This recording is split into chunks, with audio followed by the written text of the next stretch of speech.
Habsburgs in 1848-49, but he was an exile with a plan. He was buoyed by American support for the goal of freedom in Central Europe.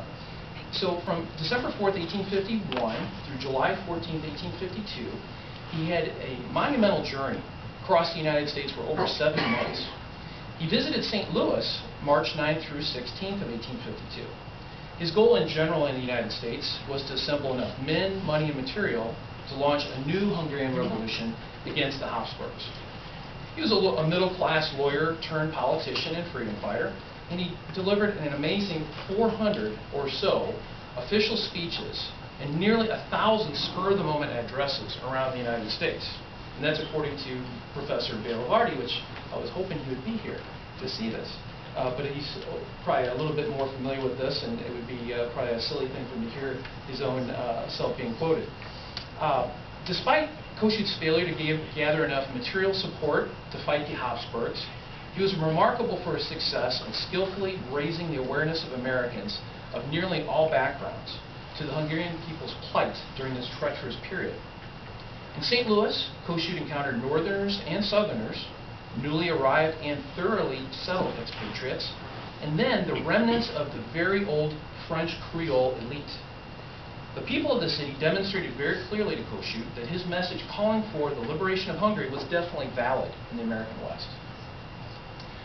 As we probably know, if we're all students of Hungarian history to some way or another, either being drummed into us as children if you were born in Hungary, or those of us who spent time later studying it, Europe in the late 1840s was ablaze with the attempted reform of the old oppressive aristocratic orders. And there was a severe economic downturn as well, exacerbating the situation.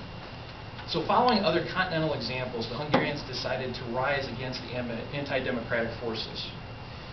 They were indeed successful in establishing the roots of a representative democracy, passing laws that released the serf population from bondage, and implementing fiscal reforms. The proclamation of a Hungarian republic, however, was too much for the Austrians, and with Russian and Croat assistance, they eventually crushed the Magyar nationalist uprising. Kossuth narrowly escaped capture and was accepted as a prisoner under protection of the Turkish government. Americans followed these events with great interest, especially a group in the United States called the Young Americans. Their beliefs, unfortunately, or fortunately, depending on your perspective, if you're a neoconservative, maybe you would agree that it was a positive. They believed in the intervention of the foreign affairs of other countries if that intervention would promote democracy. Does that sound familiar in the United States? However, this contradicted with the intentions of President George Washington, who had stated that we should avoid entangling encumbrance with foreign governments. After throwing off the yoke of the Brits, the last thing we wanted to do is get ourselves involved in the affairs of Europe again. Now, in Missouri, there was a fellow by the name of Francis Blair, and there was also a famous senator named Thomas Hart Benton. They eventually became supporters of young American ideals. Without getting into too many details, actually, if I was doing this in St. Louis, I'd show pictures of Blair and also Thomas Hart Benton, but given time constraints, I think we should move forward anyway. Benton, though, endorsed the nation's guest in his program after initial reservations. He was known to have accused Kossuth of swindling the American public with his sale of war bonds, which, if you see are coming around, these are for sale, and of course they are deemed worthless, unfortunately, given the Hungarian government was not successful in its goal of throwing off the yoke of the Habsburgs. Also, there were further young American proponents. Those included Franklin Pierce, Senator Stephen Douglas of Illinois, you know, the little giant who debated Abraham Lincoln in the 1850s. Henry Foote of Mississippi, who, interestingly, the Mississippians were not known as pro-Kossuth, but this senator had dispatched the steamship to Turkey to pick him up and bring him to the United States. And there's another interesting fellow, too, that I wish we had time to talk about, Pierre Soleil of Louisiana. He was also another French revolutionary who came to live in the United States. Many others in the U.S. sympathized with Kossuth, yet did not support direct revolutionary assistance to a weakened Hungary.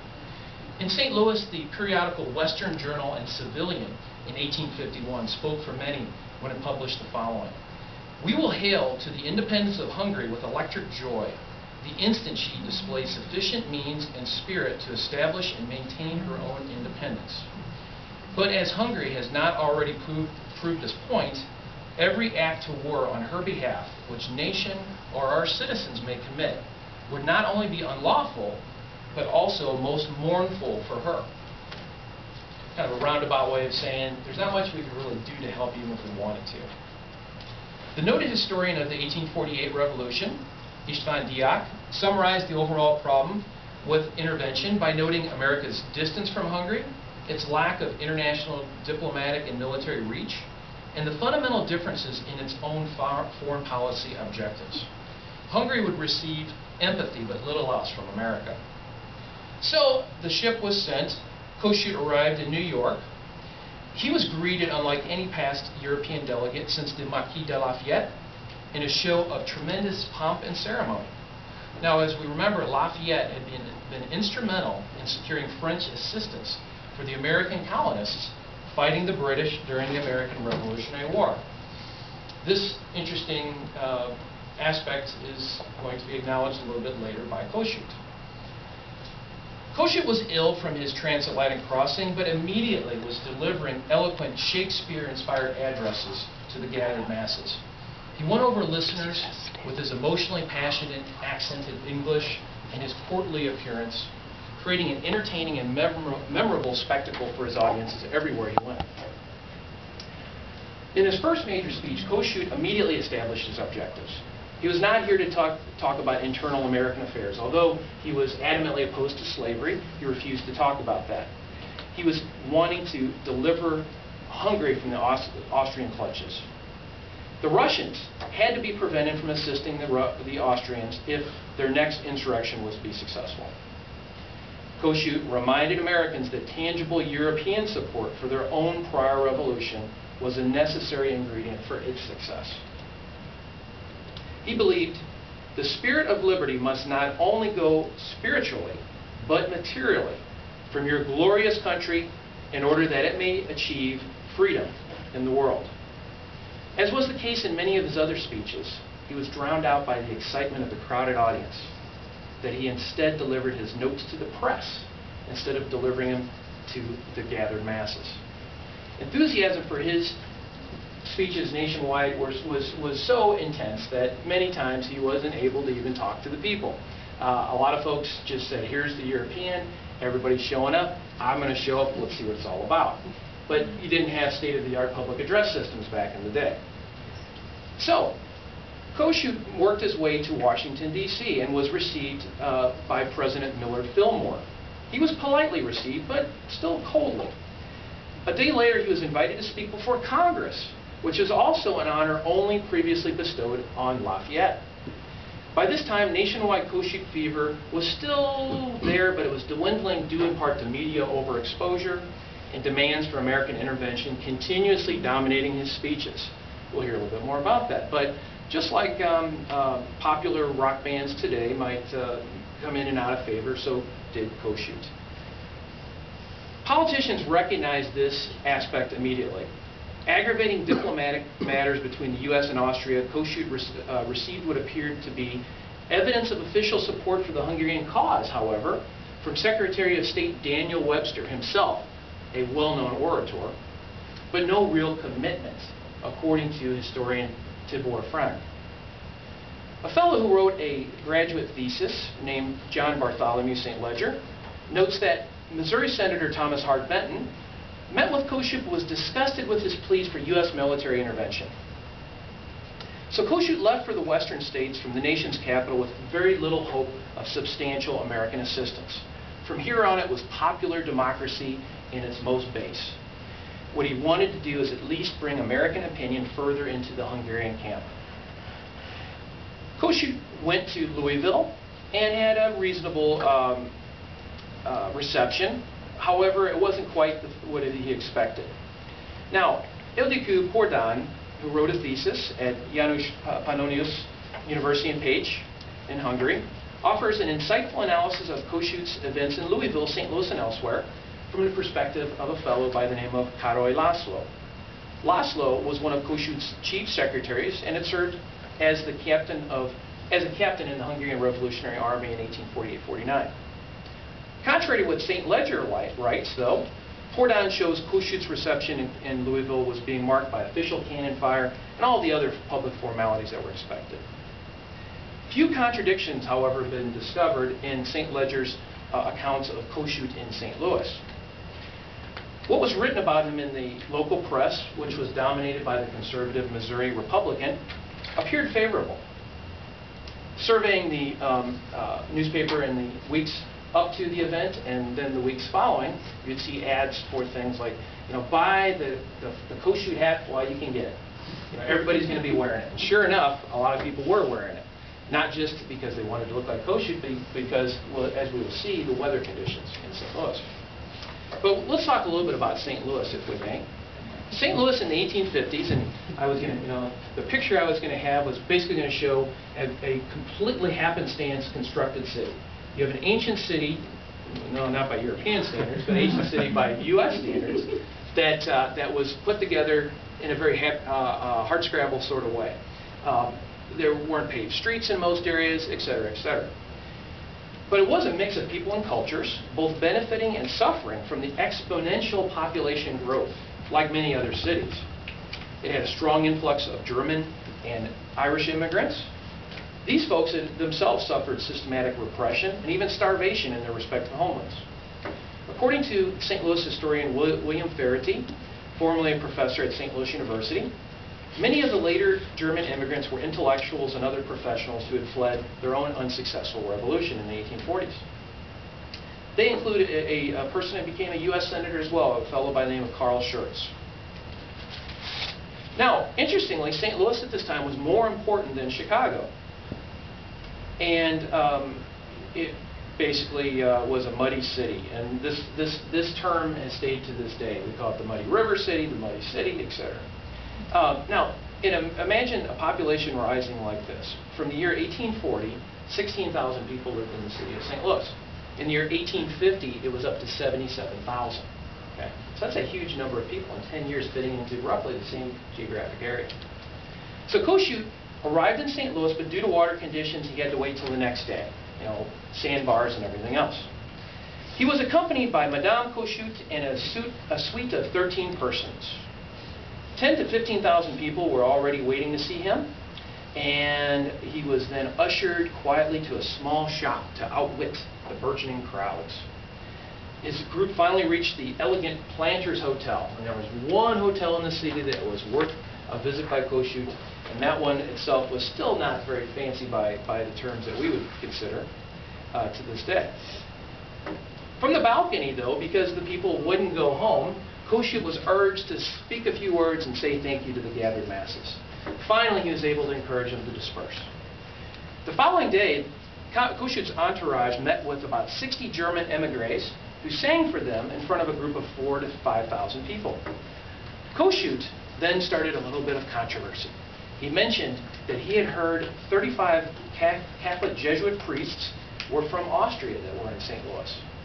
Kossuth, of course, was a Protestant, and like many revolutionaries of the period, had come to identify the Catholic Church with Austrian leadership.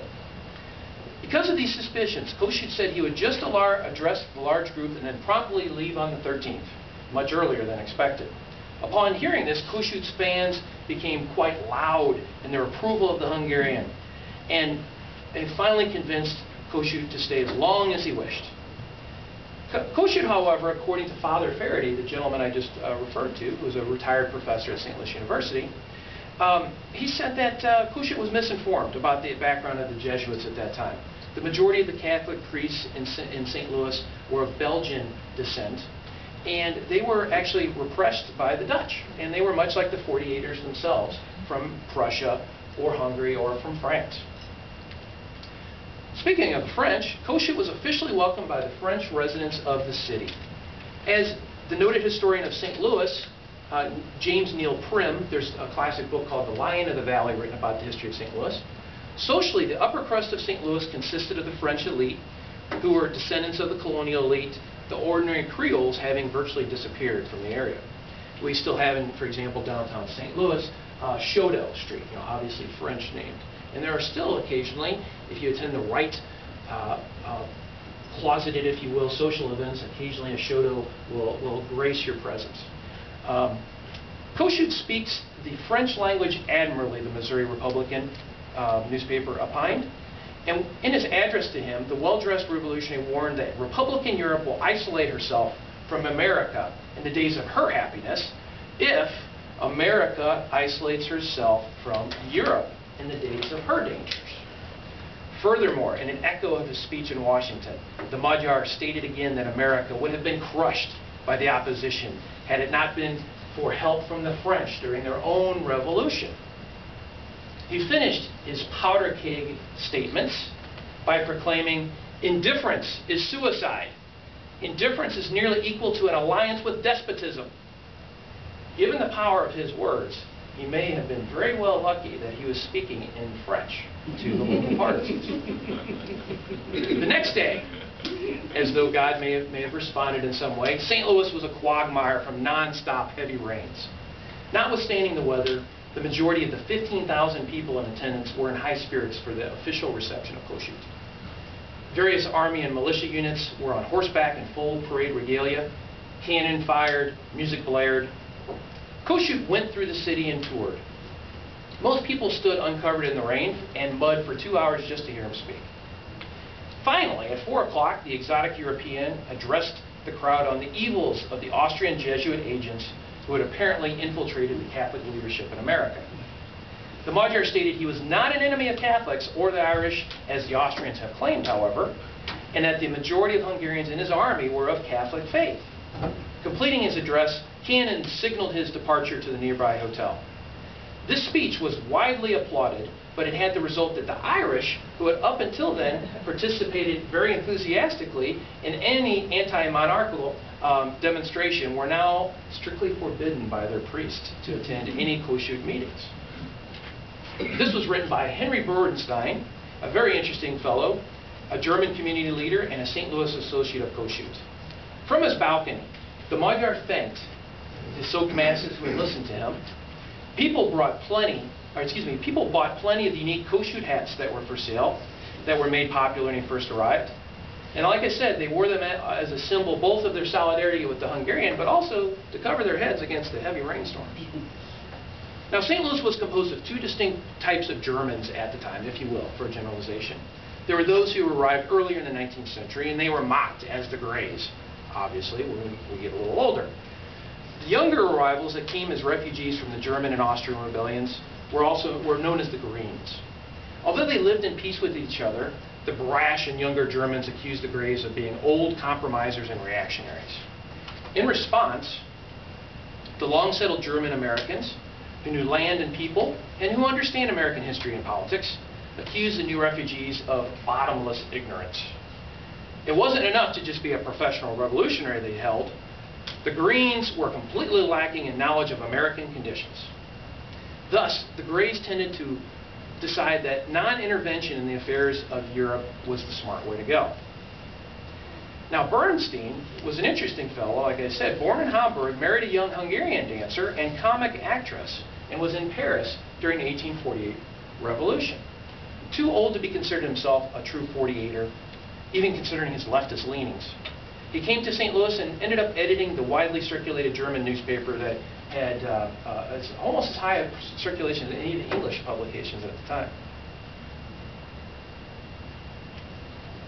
Kossuth worked his way to a joint German conference where each man was asked to buy a minimum of 3 Kossuth notes, payable in the event the Hungarians won their new revolution and held their independence, as we've seen as they've come around. Hopefully everybody's had a chance to take a look.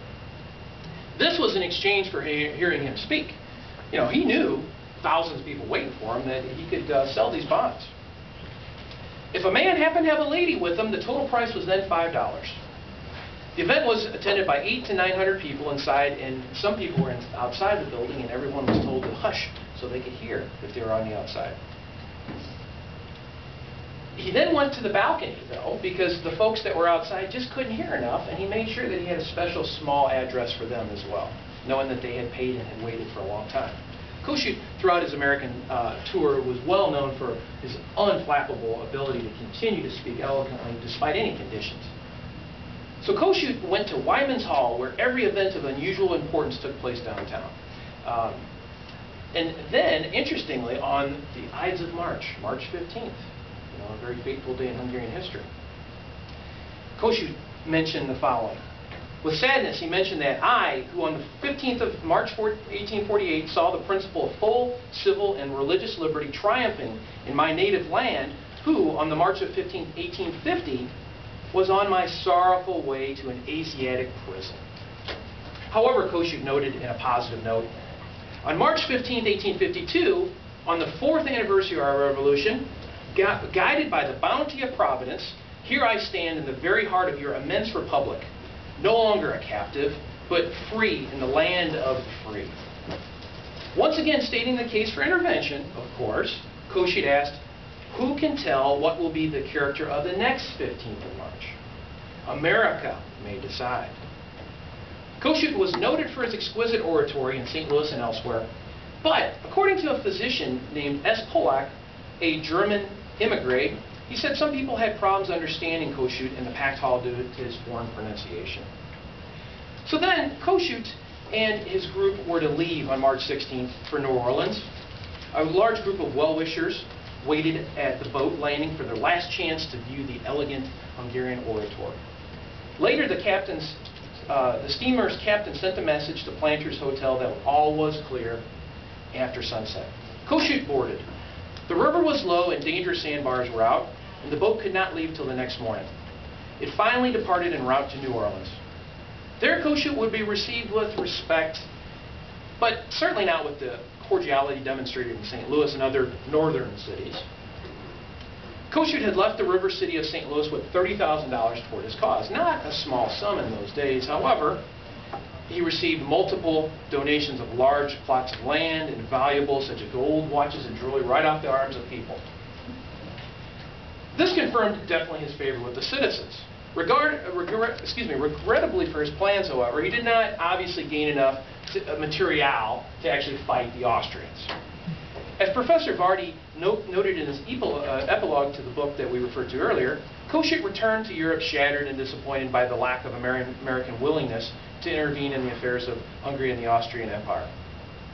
George Washington's message of 1796 had become intertwined as a cornerstone of American foreign policy and reinforced the doctrine of manifest destiny in expansionistic America. Basically, we're going to mess around with this continent. We're not going to mess around with the other one. The United States would focus on itself, yet still seek to be a bright beacon of hope for oppressed peoples seeking a new start. Direct intervention in external affairs, no matter how ethically justified, was out of the question. The Western Journal on Civilization probably offered the solution most popular with Americans when it said the following: what should we do for Hungary? Bring her here to our own home. On the banks of the Mississippi River, her children may enjoy the fruits of liberty, which do not flourish on the uncongenial soil of the Danube. We want them to be here to increase the glory of our country. We want more farmers, more mechanics, and of course a mechanic meant just about anybody that tinkered with things. We want our wild lands settled, our railroads built, our mines opened, and our manufactories maintained. Hungary can do more good for both for herself and us by coming here than we can do by going there. In a nutshell, many Hungarians did end up settling here. Although the records require further research on my part, or hopefully somebody else, because I don't know how much time I'm going to have for this, but if I get into a PhD program, I could do it. Who exactly did settle in St. Louis that came with the entourage? I don't believe anybody did, but I know that there was a wave of Hungarian immigration that followed. Kossuth himself would move to Italy to continue his agitation against Austria, eventually dying there in 1894, refusing to return to his country until it was free. Regardless of his failures on his journey to Kossuth, I keep looking at this. I have 0 minutes left. Regardless of his failures on his journey to America, Kossuth has an important role in America. Kossuth's role in visiting the United States served to open up more American minds to Hungarian affairs and to the small country's 19th century's see how I can summarize this in 3 sentences. All right, I'll have to use my 5 sentences here. Basically, American eyes were opened to Hungary, and most people hadn't heard of Hungary, like a lot of people still haven't heard of Hungary very much to this day. This awareness and respect, however, probably caused the transition of fellow European immigrants that came later to be a little bit easier. Hundreds of memorials for his journey were created throughout the country, and Kossuth-named cities, children, and counties still exist to this day. Unfortunately, in North St. Louis City, which is considered a very dangerous area by all of us who are not in a tank, Kossuth Avenue, which used to be in a beautiful area, was dedicated shortly after his appearance and still bears the Magyar's name. A defaced base of a monument for the noble Hungarian in Fairground Park, dedicated to him in 1952, stands nearby, begging for a replacement. Although memories of his visits have faded into history, Kossuth Lajos's legacy as the George Washington of Hungary remains today and in our hearts. Thank you.